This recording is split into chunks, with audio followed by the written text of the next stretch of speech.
Mr. Chairman,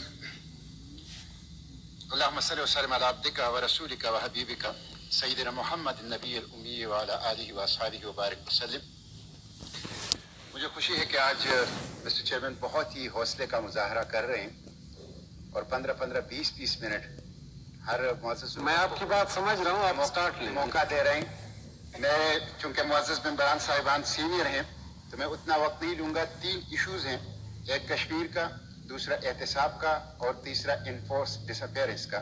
میں 3-4 minute ایک موضوع پہ گفتگو کر کے سمیٹوں گا.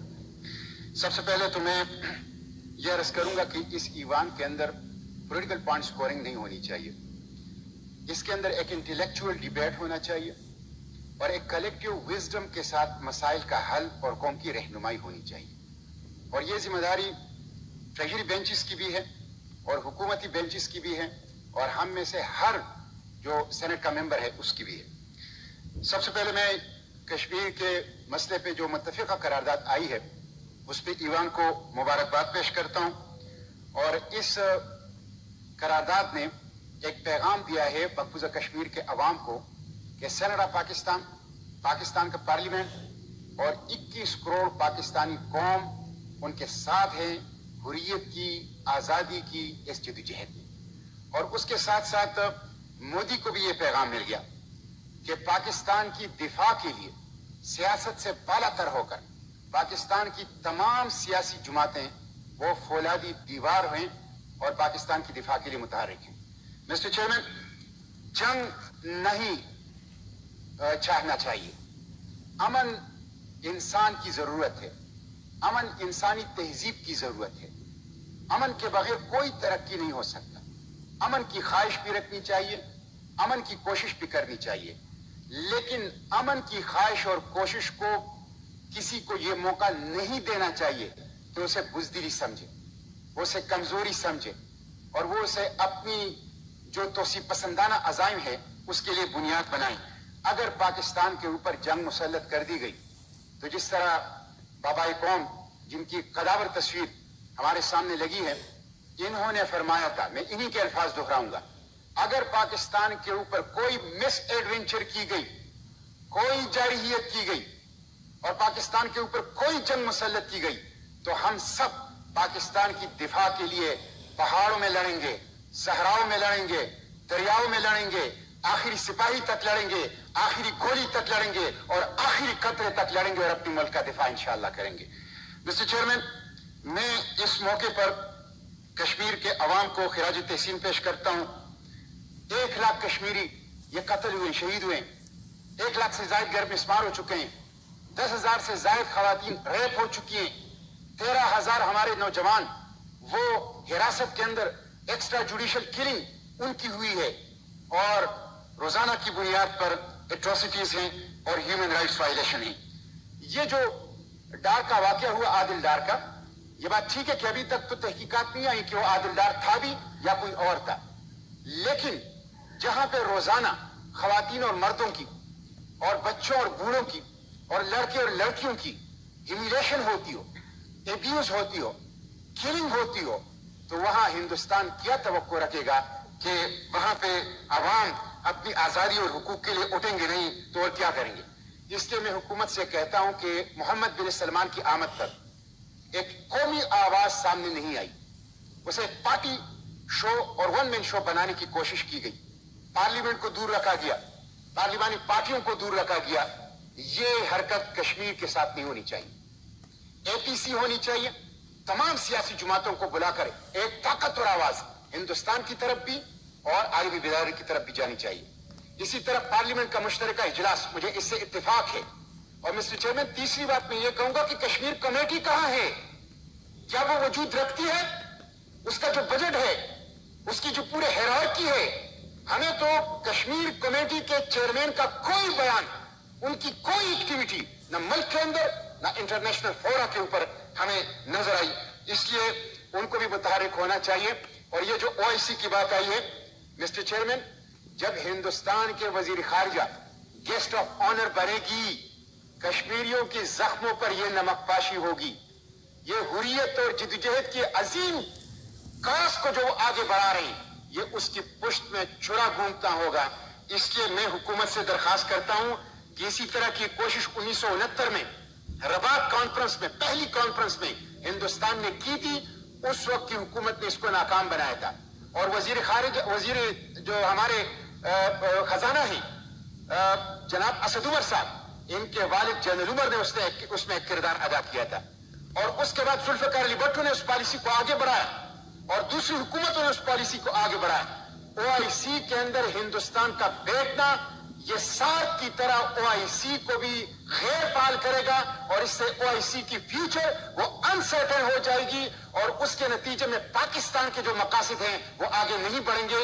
اس لیے وزیر خارجہ کو یہاں پہ پالیسی بیان دینی چاہیے OIC کے حوالے سے، اور جو عالم اسلام کے ممالک ہیں ان کو متحرک کرنا چاہیے، اور اس کے ساتھ ساتھ اگر بدترین صورتحال ہو تو مجھے اس تجویز سے اتفاق ہے کہ پاکستان بائیکاٹ کی دھمکی دے، لیکن ہندوستان کا داخلہ OIC میں ہر صورت پہ بند کرے۔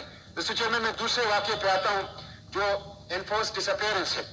سچی بات یہ ہے کہ یہ جو پروفیسر ابراہیم ارمان لونی کی واقعہ ہوا ہے بہت اندوہناک ہے۔ ایک ویڈیو سرکولیشن میں ہے کہ جس میں ان کی لاش کے ساتھ، نوجوان پروفیسر کی لاش کے ساتھ ان کی ماں اور ان کی بہن وہ گاڑی میں بیٹھی ہوئی اور دونوں آپس میں باتیں کر رہی ہے، اور نوجوان لاش ان کے سامنے ہے۔ سچی بات یہ ہے کہ اس کو دیکھا نہیں جا سکتا۔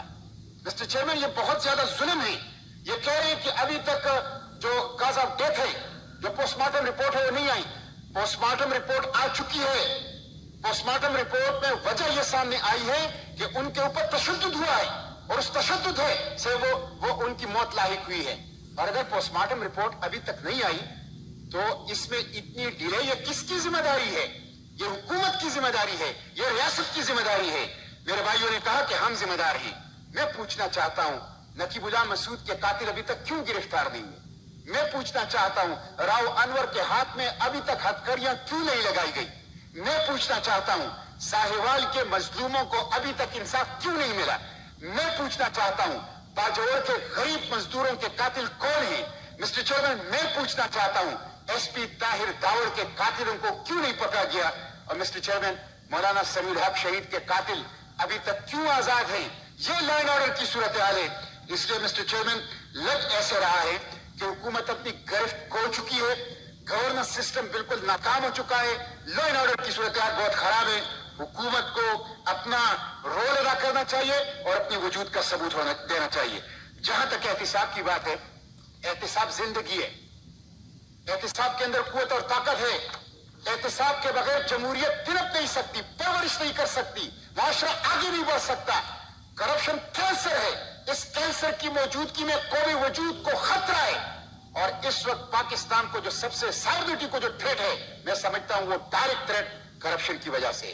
کرپشن کا خاتمہ، اس پہ تو اکراس دا بورڈ ایک کنسنسس ہے، اس پہ تو اتفاق ہے کہ کرپشن کا خاتمہ ہونا چاہیے اور احتساب ہونا چاہیے، لیکن کرپشن کا خاتمے کے لیے احتساب ہونا چاہیے، اکراس دا بورڈ احتساب۔ ابھی تو صرف سیاستدانوں کا احتساب ہو رہا ہے، اور سیاستدانوں میں اپوزیشن کا احتساب ہو رہا ہے۔ کیا سارے چور سیاستدان ہیں؟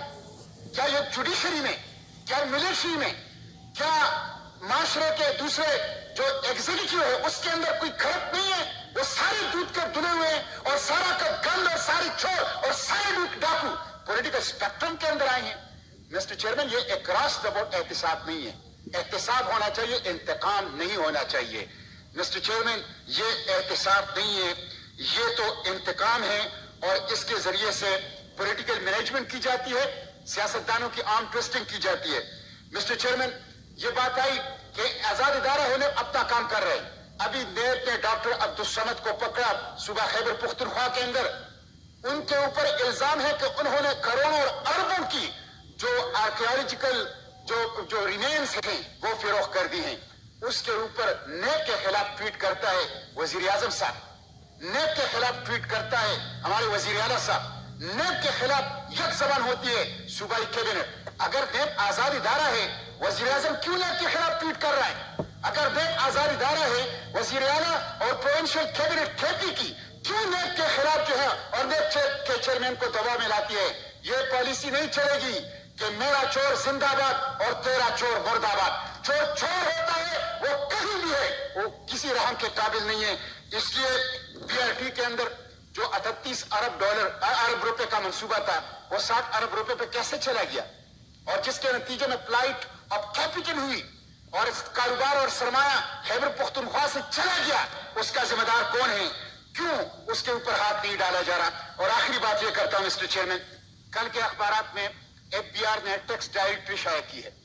اس ٹیکس ڈائریکٹری میں وزیر اعظم صاحب نے 2017 میں جو ٹیکس دیا ہے اس کی کل مالیت ہے 1,03,767 روپے, اور یہ 35% کم ہوا ہے ان کی ٹیکس پیمنٹ 2016 کے مقابلے میں. 300 کنال کے گھر میں رہنے والا وزیر اعظم جو باہر سے سگریٹ منگوا کے پیتا ہے, جو ہیلی کاپٹر استعمال کرتا ہے, جو بیرون ملک کے دوروں پہ جاتا ہے, جو مغل شہنشاہوں کی طرف پرتعیش زندگی گزارتا ہے, ان کا ٹیکس پیمنٹ 9,000 روپے پر منتھ سے بھی کم ہے. 9,000 روپے پر منتھ سے اگر آپ ٹیکس 1.7 ملین لوگ ٹیکس دیتے ہیں, 17 لاکھ لوگ ٹیکس دیتے ہیں 21 کروڑ میں, اور اس میں بھی زیادہ تر جو ہیں وہ سرکاری ملازمین ہیں. آپ خود مثال بنیں, مدینے کی ریاست میں حکمران خود مثال ہوتے ہیں. آپ بتائیں کہ 35% جو آپ نے 2016 کے مقابلے میں 2017 میں ٹیکس کم دیا ہے, تو کیا آپ کے کاروبار کو نقصان ہوا ہے؟ کیا خسارہ ہوا ہے؟ اور کیا 9,000 روپے ماہانہ ٹیکس کے ساتھ یہ جو آپ کی زندگی ہے یہ میچ کھاتی ہے؟ یہ جو آپ کا لائف سٹائل ہے یہ میچ کھاتا ہے؟ اس لیے ہمیں اکراس دا بورڈ احتساب, سب کا احتساب, اور قانون کے سامنے سب ایک ہوں گے, تب بات آگے چلے گی, ورنہ نہیں چلے گی. Thank you, Ji.